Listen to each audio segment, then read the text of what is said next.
Hi, everybody on YouTube. Welcome to this session. Today we are moving into Jharkhand eligibility test again. And you know it is coming up. It's very close. Today we are dealing with American and post-colonial literatures. Aren't we, Ankita? Yes, and this portion will hold a very significant weightage in your exam. So we will cover all the major authors, works, and also we will tell you all the major authors you should revise before your exam. Yeah, and also the way in which you should think and infer. That is also something that we are paying attention to. So let's go into the first question. Are you all ready, guys? Pens and papers. You can take notes and you can type in the chat box as well. Here we go. The Childhood of Jesus by Dash is a philosophical novel about Simon, not Jesus, but Simon, a middle aged man, and David, a young boy. They arrive in a Spanish speaking city called Novilla. Oh, all their memories are erased. Childhood of Jesus, school days of Jesus, death of Jesus. Trilogy. Is it Nadine Godimer, J.M. Coetzee, Carol Phillips, or J.D. Salinger who wrote it? It is by a South African who emigrated to Australia. Is it Nadine Godimer? No, she did not emigrate to Australia. She is South African though. It is J.M. Coetzee who wrote The Childhood of Jesus. Ankita, anything more? And J.M. Coetzee is a very famous author who got the Booker Prize twice for two of his novels, Life and Times of Michael K. and Disgrace, which talks about an English professor, and Life and Times of Michael K. talks about a cleft-lipped gardener. Both of these works are very important, and J.M. Coetzee is repeatedly asked in exam. Also important is his work Four. Four is a postmodernist retelling of Robinson Crusoe by Daniel Defoe, right? So J.M. Coetzee's Four is also a very major novel, widely prescribed. So please read the summaries of these works as well. Very good, very good. That is very good information, Ankita. Now, Their Eyes Were Watching God is a 1937 novel by American writer Zora Neale Hurston. Okay? Zora Neale Hurston is the author of Their Eyes Were Watching God. She also wrote an autobiography, Dust Tracks on the Road. Okay, about this work, it is considered a classic of the dash. Ankita, would you like to read and explain? Yes, ma'am. Okay, so ma'am said that Zora Neale Hurston is a major author, right? So this work, Their Eyes Were Watching God, this work is produced or it belongs to which movement among the following? Is it Beat Generation or Imagism or Harlem Renaissance or Dark Romanticism? This work, it reflects, it contemplates the features of which movement? It is the movement of Harlem Renaissance. It was a Yeah. movement which was meant to uplift and give a thought to the rights and cultures of the blacks. And this movement was in vogue during 1920s. And Zora Neale Hurston, Langston Hughes, all of them were major authors of this movement. Ma'am, would you like to add something to this? Oh, yeah. Zora Neale Hurston, 1920s author, 20s and 30s. But Beat Generation is 1950s. So it cannot be Beat Generation. Imagism is 1920s. Some of them were writing in 30s also. Dark Romanticism is 19th century. So as soon as you see this, you can say, no, it is not Dark Romanticism. No, it is not Beat Generation. Like this, you should eliminate. That is how you will get to the right answer. So first, immediately eliminate. Read the question carefully, eliminate, and then you can come to the right answer. Is that clear? Okay. Next question. Ankita, can you read, please? Yes, ma'am. So, Canto General, it's a poetry collection by which poet? Again, we have a list of very important poets. Who wrote this poetry collection? Is it by Langston Hughes, Anne Sexton, Pablo Neruda, or Jorge Luis Borges? Very, very important poets. You tell Well, me. I think, Ankita, this is by a Latin American writer. Is it? Yes, So it cannot yes, be Langston Hughes. It cannot be Anne Sexton. Am I right? yes, I'm you're going going in the right for, direction. I'm going for Jorge Luis Borges. Is Neruda. Oh, it is wrong. So when you do options, elimination like this, you will get two options. Then it is very big chance that even if you don't know, you might get it correct.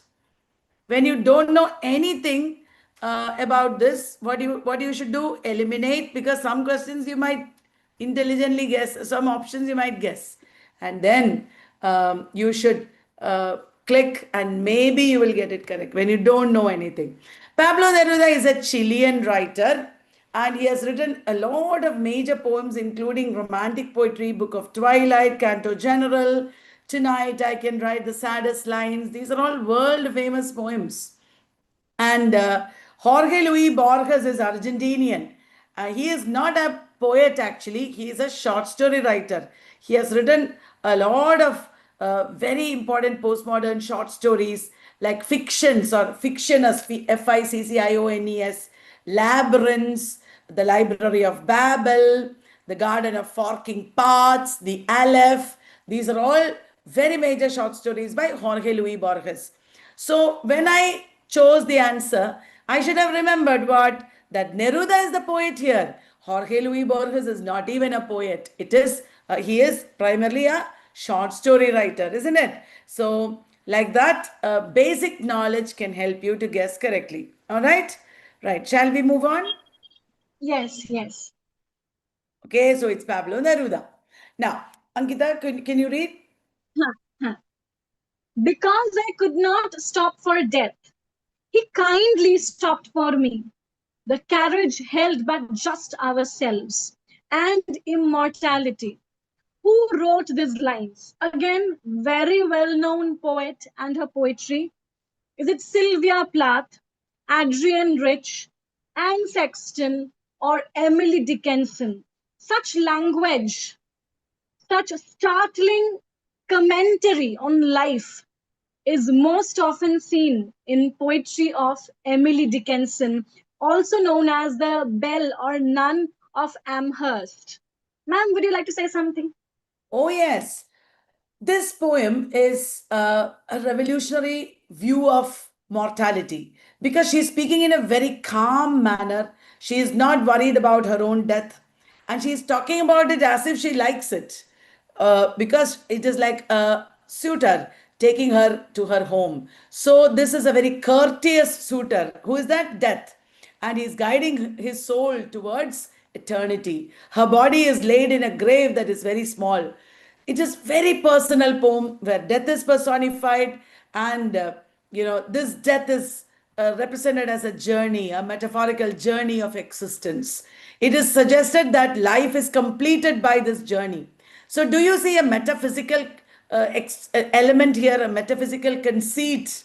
Here, the whole poem is a metaphysical conceit, isn't it? And it also shows the inevitability of mortality, the inevitability of death. We all will be ultimately betrothed and married to that suitor called death. It is such a beautiful romantic poem, isn't it, Ankita? Yes. And in all of her poems, be it Hope is a Thing with Feathers, I'm Nobody, Who Are You, I Heard a Fly Buzz When I Died, in all of these poems, we can see a profound contemplation on the idea of the self in this modern world and how that self uh, reacts when it faces with certain limitations, the self at its limits, when the self is standing at the threshold of life and death. In such limit situations, in such limits, how a self reacts or responds. Absolutely. That's a beautiful idea. So it is in this romantic period that selfhood became actually a theme. Before that, no other periods talked about the self. And Emily Dickinson is a very classic example. Alexei Wright, Kim Scott, Melissa Lukashenko, Udguru Nunukal. What is common among them? All of them are Nobel laureates. All of them are Australian Aboriginal authors. All of them got Miles Franklin Award for their debut novels, and all of them died in war. Ta-dang! I think all of them are Australian Aboriginal writers. Can I check the answer? Ta-dang! That is the correct answer. Very good. So Alexei Wright wrote Carpentaria. What is the real name of Udguru Nunukal? Real means original name. It is Kath Walker. Udguru Nunukal. Kath Walker. That is the um, you know the song that I made up for our students, right? And do you know any work of Kim Scott? Do you know Kim Scott was once married to Eminem, the singer? Hmm. Yes. Yes, yes. Yes, and Kim Scott is I don't know what her major works are. It could be another Kim Scott though. Hmm. Aboriginal writer was not Eminem's wife. This is another Kim Scott. Yeah, I Yeah. have heard of that Kim Hmm. Scott, but this Kim Scott is Aboriginal, so maybe another. Hmm. Hmm. Right.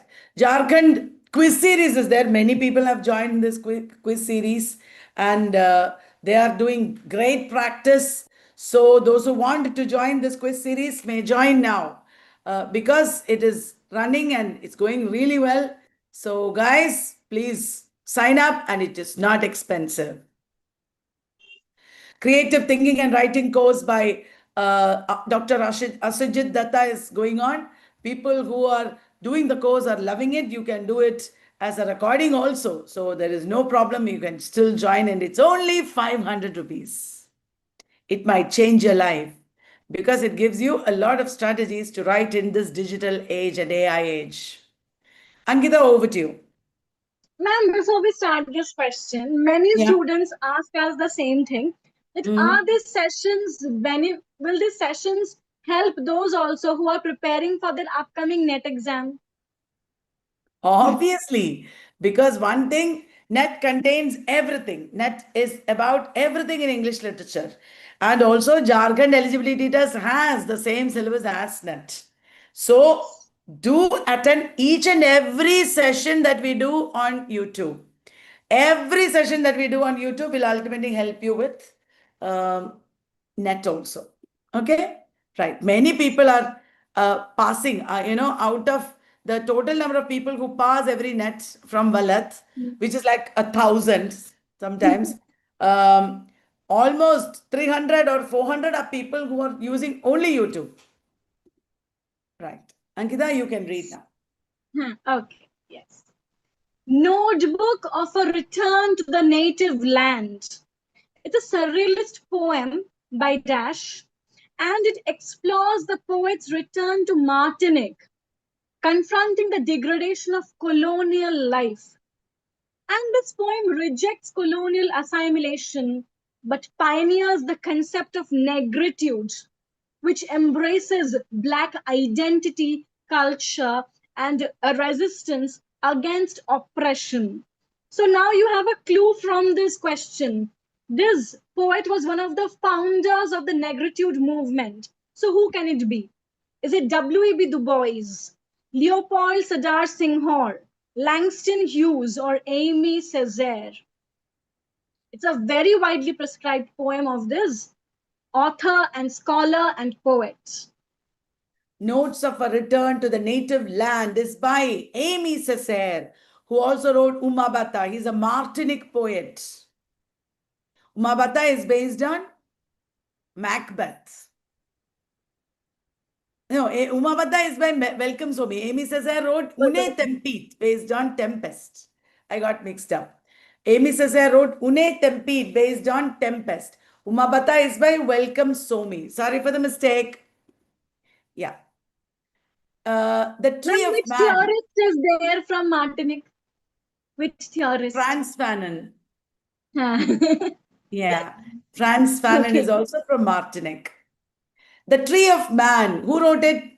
It is a monumental Australian novel, the first novelist to get Nobel Prize. It details the life of Stan and Amy Parker, who built a farm from scratch in the rural bushland, and finally it turns out into a suburb of a city. Is it Thomas Keneally, Patrick White, David Malouf, or Judith Wright? What do you think, Ankita? I think it was the first author from Australia who got the Nobel Prize in Literature in 1973. Is that correct? Yes, you are correct. It is Patrick White, Yes. the man who wrote Voss as well. Right. You go, Ankita. Okay. Go Tell It on the Mountain is a dash by James Baldwin.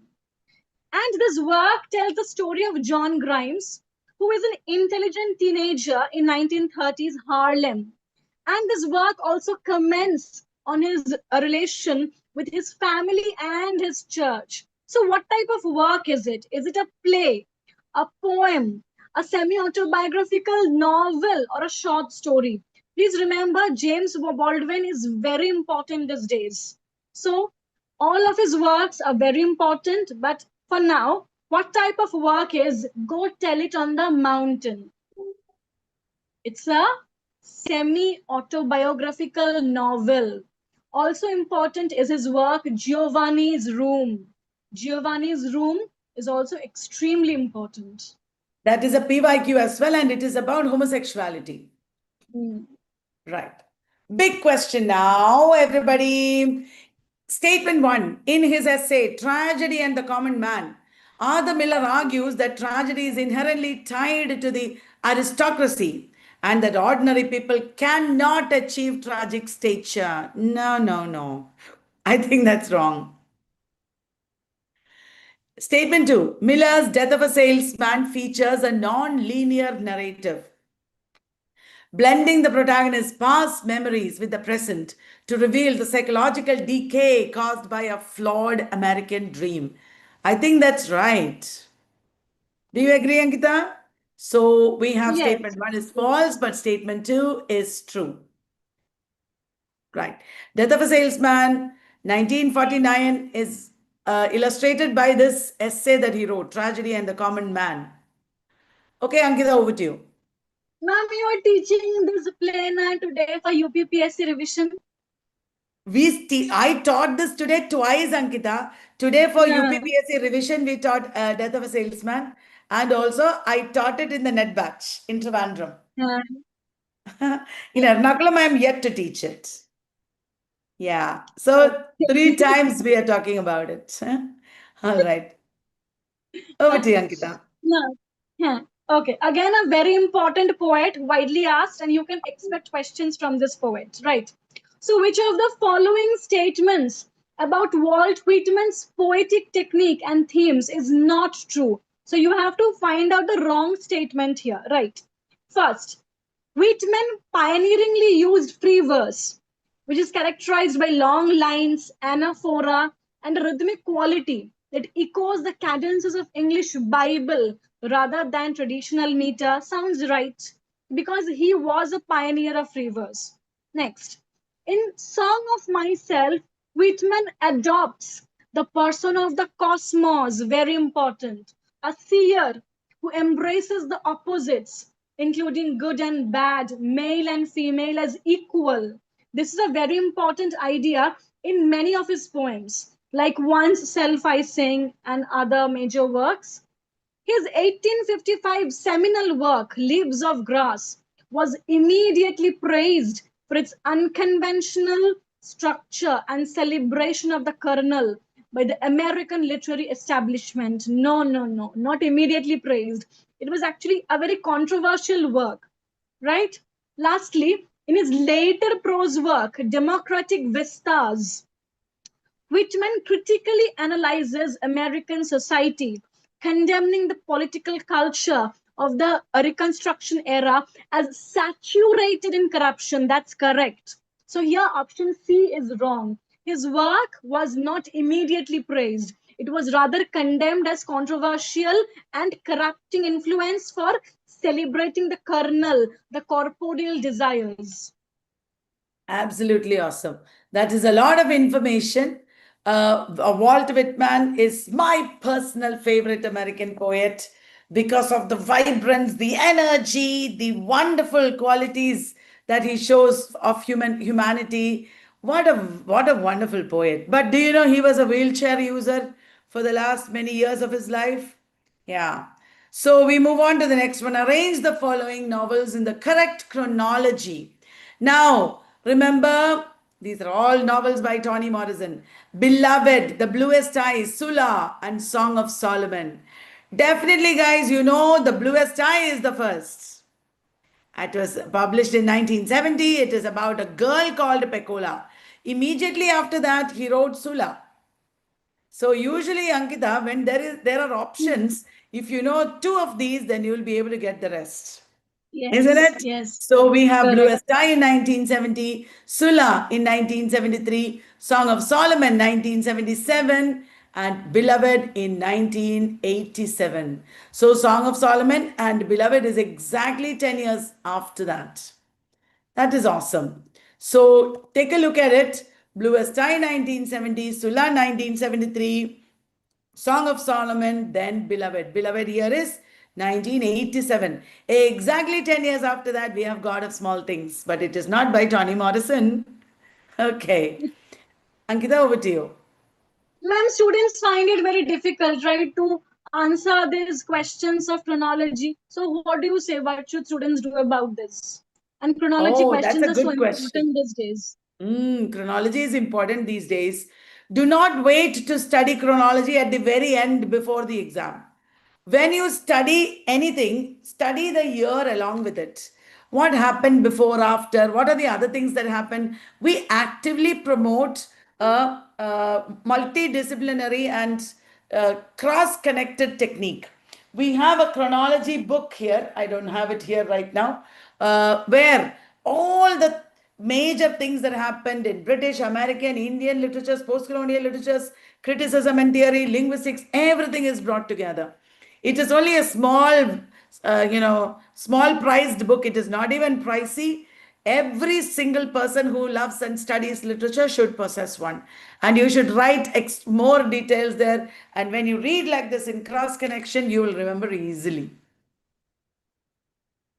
Yes, Ankita, over to you. Barbed Wire and Cherry Blossoms by Dash. It's a historical fiction novel which is set during World War II, following the 1944 Cowra breakout.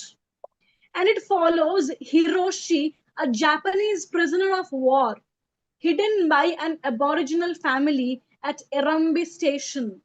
And this novel also explores his romantic connection with the young woman called Mary Williams.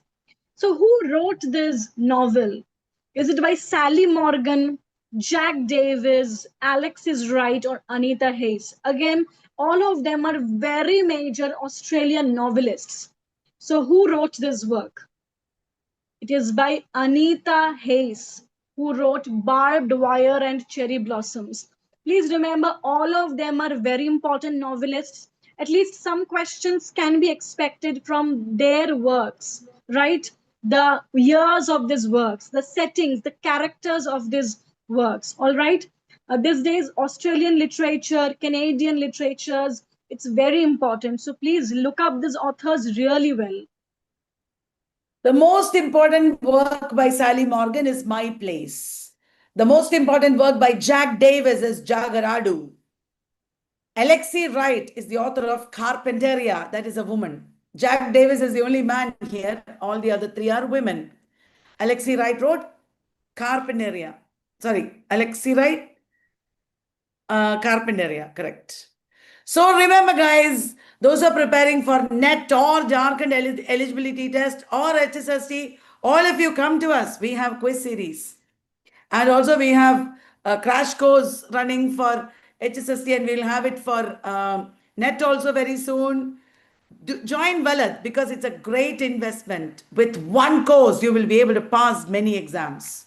Vallath is not expensive. Vallath is an investment. Vallath is valuable.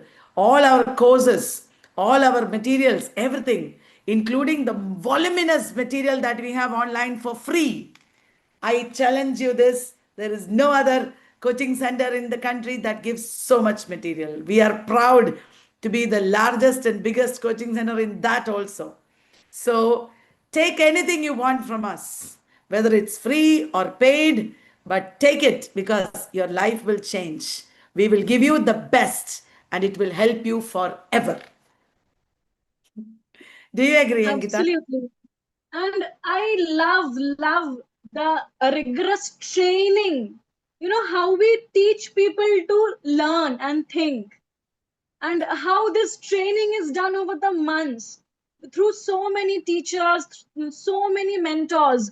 This 24 into 7, backup, that okay, someone is there with me, a team is there with me to tackle my worries and anxieties. So with the interviews or exams of any level, be it CUT, UG or PG or NET or any PSC, there's this backup. When people think that okay, I have a set of people to fall back upon. I think that's a great thing here. And from CUE to UG until you reach your career, we have everything there covered for the people of students of British literature. Those who have trusted us and taken our courses have only benefited big time. And we go from elementary to advanced. When you join our course, immediately you don't get the advanced things. We have a scientific methodology for doing it. And we, for fun, call it fuse out. We start with fun. Fuse out, FU is fun. We start with fun and light things. Then we go to stress level, that is intense coaching. People will experience stress also. Then E, fuse E is enable. You will become so enabled that you will stop getting stressed. And finally, out is outcome. That is how we work. Okay. So thank you, everyone. I hope you enjoyed our discussion. We'll be back with more. Ankita, I'm so happy for all our students who are doing hard work. God bless them all. Yes. Yes. Absolutely. Good night. Bye. Good Good night. night.